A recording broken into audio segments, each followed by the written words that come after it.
ચોટીલા ચામુંડા માતા મંદિર ગુજરાતના સુરેન્દ્રનગર જિલ્લામાં આવેલું પ્રખ્યાત તીર્થસ્થાન છે.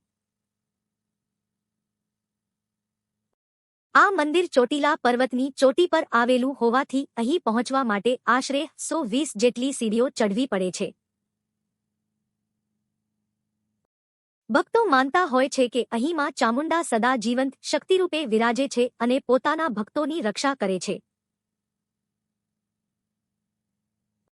પૌરાણિક કથાઓ અનુસાર માં ચામુંડાએ ચંડ અને મુંડ નામના અસુરોનો સંહાર કર્યો હતો, તેથી તેમને ચામુંડા નામ મળ્યું.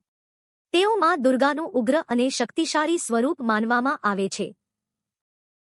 ચોટીલામાં તેમની સ્થાપના પ્રાચીન સમયમાં થઈ હતી અને વર્ષોથી અહીં અખંડ જ્યોત પ્રગટતી રહે છે.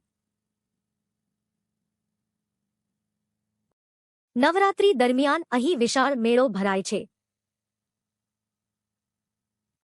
હજારો ભક્તો માતાજીના દર્શન કરવા અને માથું ટેકવા આવે છે. ઘણા લોકો મનતા પૂરી થાય ત્યારે નારિયેળ, ચુંદડી અને ધ્વજા ચઢાવે છે. ચોટીલામાં ચામુંડા માત્ર એક મંદિર નહીં, પરંતુ શ્રદ્ધા, શક્તિ અને અડગ વિશ્વાસનું પ્રતીક છે. અહીં પહોંચતા જ ભક્તોને આધ્યાત્મિક શાંતિ અને માતાની કૃપાનો અનુભવ થાય છે.